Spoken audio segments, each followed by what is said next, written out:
Bonjour et bienvenue dans le flash d'information. Patrick Hachi était hier à Boaké, dans le Béquet, pour lancer le programme stratégique de transformation aquacole qui doit permettre à la Côte d'Ivoire de produire environ 500 000 tonnes de poissons à l'horizon 2030, avec une chaîne de valeur estimée à 825 milliards de francs CFA.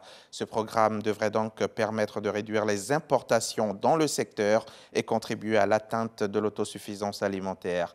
Pour la phase pilote, 2 sites ont été retenus, la station piscicole de la Loca et l'école de spécialisation en pisciculture et pêche continentale de Thiébissou. On parle de tout cela dans le détail à 13 h avec Alexis Ouedraogo.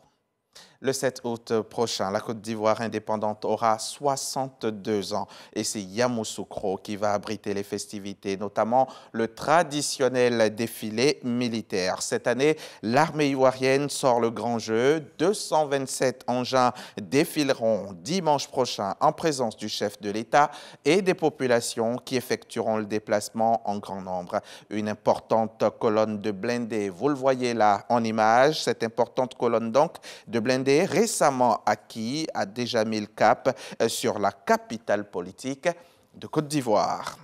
En 2019, à Genève, en Suisse, la Côte d'Ivoire a fait l'objet de son 3e EPU, l'examen périodique. Des recommandations lui ont ensuite été faites, des recommandations que le Conseil national des droits de l'homme et UPR Info s'emploient à mettre en œuvre, d'où l'organisation d'un atelier dont l'objectif a été de développer des outils adéquats pour faciliter cette mise en œuvre. Reportage Khalil Diomondé et Didier Nguessan. 222, c'est le nombre de recommandations que la Côte d'Ivoire s'est engagée à prendre en compte pour améliorer la situation des droits de l'homme sur son territoire. Un engagement pris à l'égard de la communauté internationale lors de son 3e examen périodique universel, EPU, tenu à Genève en 2019. L'EPU est un mécanisme mis en place par l'ONU pour évaluer les avancées en matière de droits de l'homme dans les 193 États membres. Et pour respecter leur engagement, les acteurs des droits de l'homme en Côte d'Ivoire sont réunis pour développer des outils afin de faciliter la mise en œuvre des dites recommandations. Un cadre de réflexion initié par le Conseil national des droits de l'homme en partenariat avec l'UPR Info. Le but de l'atelier d'aujourd'hui, c'est de partager des bonnes pratiques dans la mise en œuvre des recommandations de l'examen périodique universel de la Côte d'Ivoire. Aussi, identifier des indicateurs qui peuvent aider à mesurer les progrès dans les domaines des droits humains, toujours liés aux recommandations de l'examen périodique universel. Les droits de l'homme, c'est évolutif. Et donc nous estimons qu'avec le concours du CNDH, les droits de l'homme s'améliorent en Côte d'Ivoire.